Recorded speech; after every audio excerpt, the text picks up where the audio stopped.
Hello everyone, আসসালামু আলাইকুম। আমি রুমার্স থেকে রুমা বলছিলাম। আজকে ছোট্ট একটি ভিডিও নিয়ে চলে আসলাম। সেটা হচ্ছে আজকে আমার মেয়ে টরন্টোতে চলে যাচ্ছে, তো সেটারই আমরা একটা ভিডিও করেছি। ছোটোখাটো একটু ক্লিপ নিয়েছি, তো আপনাদের সাথে সেটাই শেয়ার করব।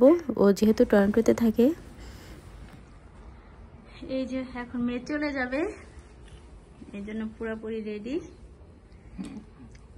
চোখে একটু পানি পানি জল জল করছে সবসময়। আল্লাহ ভরসা। যাও রেডি, বের হও আল্লাহর নাম নিয়ে। আল্লাহ ভরসা। আসো। ওই জ্যাকেটে নাই। তুমি হলুদটা পরছিলা? হলুদটা দেখা দেখতে হয়। আচ্ছা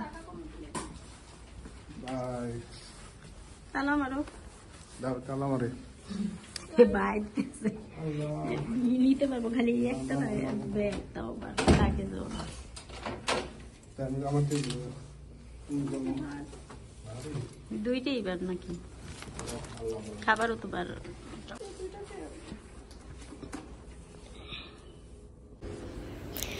আমরা বাসা থেকে বের হচ্ছি, আর একটা উবার কল করেছি, তো একটুখানি আমরা বের হব। বের হয়ে তারপর উবারের জন্য ওয়েট করে দেন আমরা উবারে করে চলে যাব। এই যে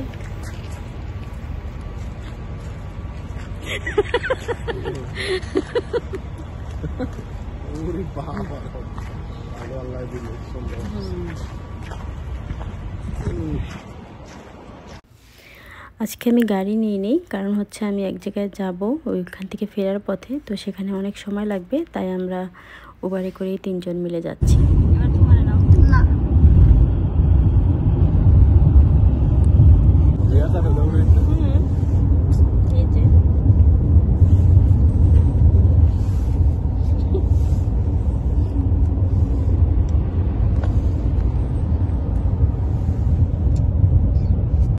একদম উপরে দোতলায় নামাই দিচ্ছি,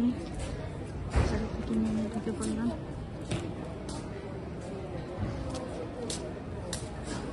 দেখেন এখানে কি ছোট একটা স্পেস, ওরা বলে এটা ঢুকে হয়েছে বুঝছি কারবার।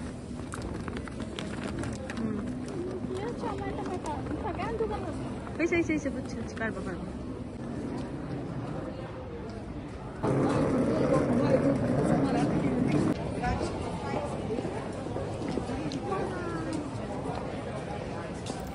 ও এখানে একজন অফিসারকে জিজ্ঞাসা করতেছিল যে ওর তো যেহেতু সব কিছু আগে থেকেই করা, তো পরে কিছু করতে হবে কিনা, তো উনি বললো যে না, কিছুই লাগবে না। তখন আমরা ভাবলাম ঠিক আছে, আরও কিছু সময় আছে, নিচে যেহেতু টিম হটেন আছে, তাহলে আমরা টিম হটেনে যাই, এবং টিম হটেনে যে জাস্ট একটু আমরা সবাই মিলে একটু কফি খেলাম আর ছবি তুললাম।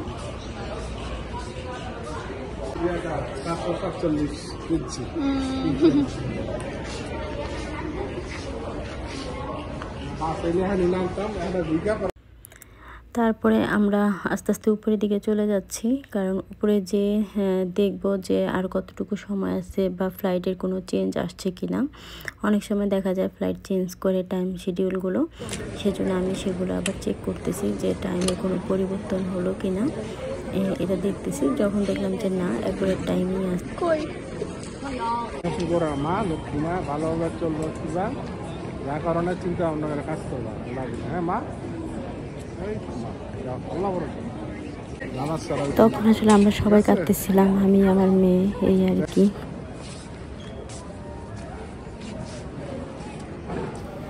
দেন ও ফোনটা স্ক্যান করে এখন ভিতরে চলে যাবে, এই আর কি।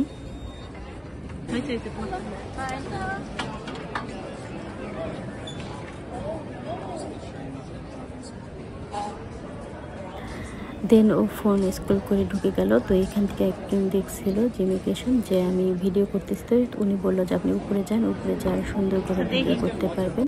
ওই যে হাত উস্কাইছে, দেখছো? ওই যে হাত উস্কাইছে, দেখো, ওই যে বের হয়েছে।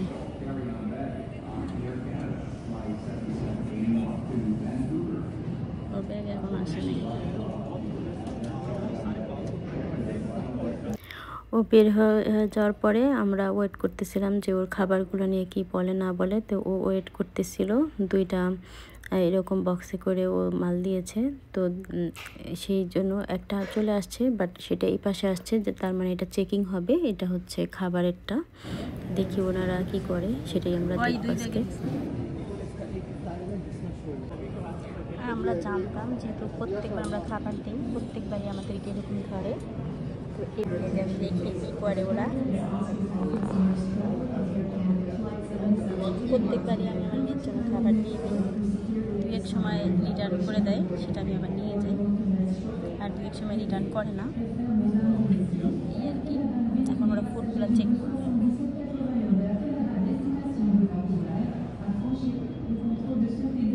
বক্সে বক্সে করে দিচ্ছি, দেখা তো।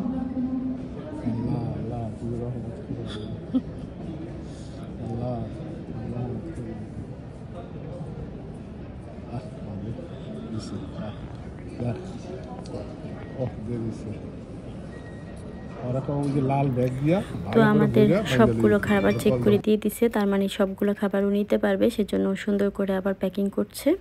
প্যাকিং করে ও এখন রওনা দিবে। তো যাই হোক, আজকে এক উপলক্ষে আপনাদেরকে এই এডমিন্টনের এয়ারপোর্টটাও দেখানো হলো, এবং এডমিন্টনের এয়ারপোর্টের মধ্যে আমার মেয়ের সাথে যা যা হলো সেটা তো আপনারা দেখতেই পারলেন।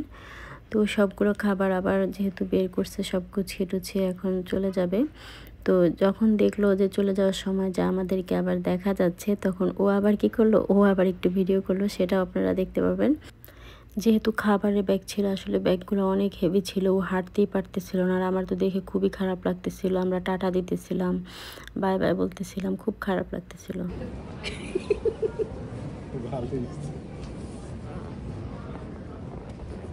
ওই সাইডে মনে হয় না, কে সাইডে? এই সাইডে তো যাও।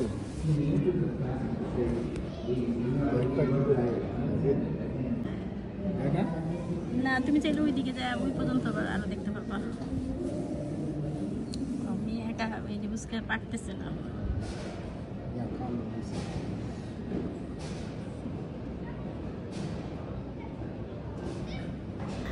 এখানকার এই যে টরন্টো থেকে যখন এডমিন্টনে আসে, এই কানেক্টিং যে ছোট ডোমেস্টিক ফ্লাইটগুলোতে আসলে ব্যাগ ক্যারি করা যায় না। আর এই আমরা যেহেতু লো প্রাইসে টিকিটটা কিনেছিলাম, সেজন্য আমাদের কোনো লাগেজ ক্যারি ছিল না। সো যখন এভাবে আসে এরকম ছোট ছোট ব্যাগ নিয়ে, ও বারবার যে রিটার্ন ফিরত তাকাচ্ছিল, আবার আমাদের দেখতেছিল, টাটা দিতেছিল, এরকম করতেছিল।